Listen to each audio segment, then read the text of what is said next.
喺《正義女神》第10集校園欺凌案，去到一個令人心酸又緊張嘅階段。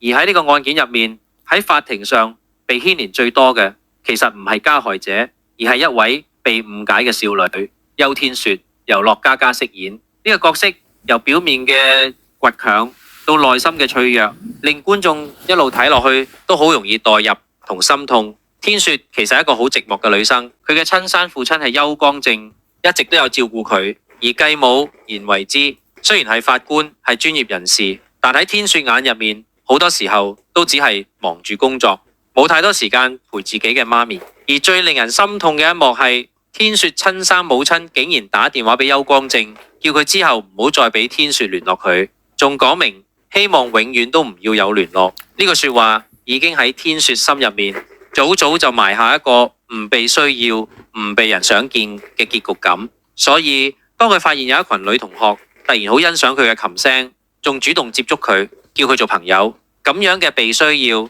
就變成佢好難拒絕嘅誘惑。當校園欺凌案報咗出嚟，受害者鍾妙芝俾同學欺凌，仲俾人燙傷，甚至吞藥自殺，最後靠搶救先救翻嚟。呢件事就已經令到整個學校嘅氣氛都壓低咗。而作為法官，嚴惠芝一開始只係當成一宗案件去處理，但當佢查到施暴者竟然係自己女兒所讀嘅學校，情緒就開始由專業變做擔心媽媽。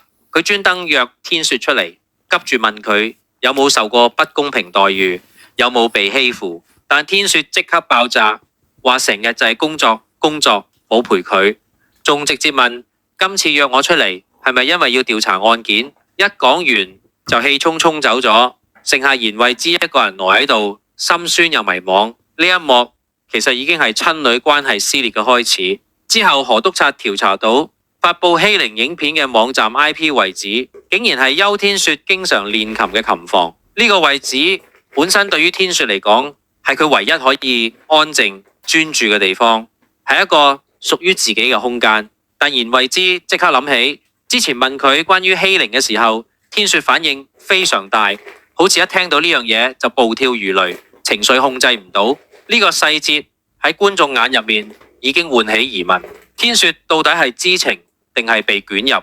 天雪喺琴房嘅情緒其實係一種被欺凌同被利用嘅混合體。佢發現魏海林同張善盈一開始係好溫柔、好欣賞，仲會讚佢琴演奏得好，叫佢做朋友。但當佢一旦開始懷疑，就會被質疑，你唔係我哋朋友，你唔係為朋友出頭。咁樣嘅說話令天雪慢慢由旁觀者變成被拉入圈嘅一份子。去到高淑華揾上門交出一段影片，內容顯示天雪都有份參與欺凌鍾妙芝，甚至有一次佢向鍾妙芝潑咗一杯水之後即刻低聲道歉。就係呢個細節證明天雪唔係有心嘅。天雪其實係被逼，係被同學推動，佢本身就非常驚非常怕，但又唔知點樣抽身。佢阿爸邱光正因為唔想天雪嘅案件影響佢升職，所以收埋天雪喺醫院，唔俾佢出庭作證。後來言官叫何督察去醫院帶翻天雪出嚟。開庭嗰日，天雪由何督察帶去法院作證，準備講出自己知道嘅一切。高淑華見到呢個對佢不利嘅證人出現，即刻提出換法官，聲稱嚴惠芝同天雪關係特殊，可能會有偏頗。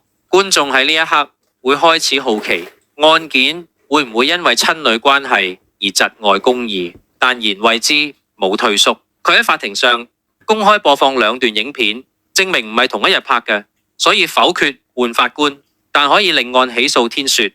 呢個安排既守住法律底線，又保護咗女兒嘅尊嚴，同時亦令法庭制度嘅公正性得到維持。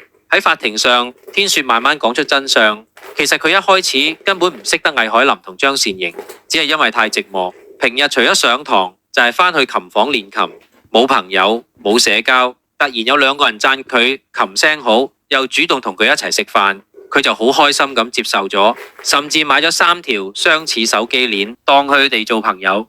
呢個畫面其實喺現實入面都幾常見，好多青少年就係因為被讚賞、被需要而好容易被拉入欺凌圈套。之後魏海林揾上門同天雪講，鍾妙芝搶咗佢領舞地位，要天雪為朋友出氣。呢個台詞其實非常現實，好多欺凌事件都係由為朋友出頭，唔想被孤立開始，由一個被動嘅旁觀者慢慢變成默認，甚至有份嘅共犯。天雪一開始可能覺得只係幫口，最後先發現自己已經過晒火，但佢只會驚同後悔。最後佢鼓起勇氣將條片鋪上網，希望有人可以幫到鍾妙之。Overall 嚟講，呢條校園欺凌片唔單止係叫人關注欺凌本身，更加係透過邱天雪同言惠之間嘅拉扯，去帶出幾個重點。第一，父母陪伴唔夠，會令子女好容易被假友情同群體壓力綁住。第二，好多欺凌者其實自己都係被忽視、被傷害過嘅人。第三，法律同親情之間唔係非黑即白，而係要喺真相、責任同體諒之間慢慢揾到平衡。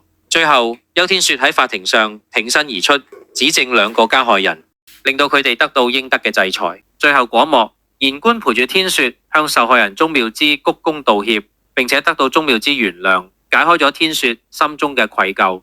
如果你都中意睇正義女神，希望你幫我撳翻個訂閱掣，咁就唔會錯過條片啦。我哋下集再見。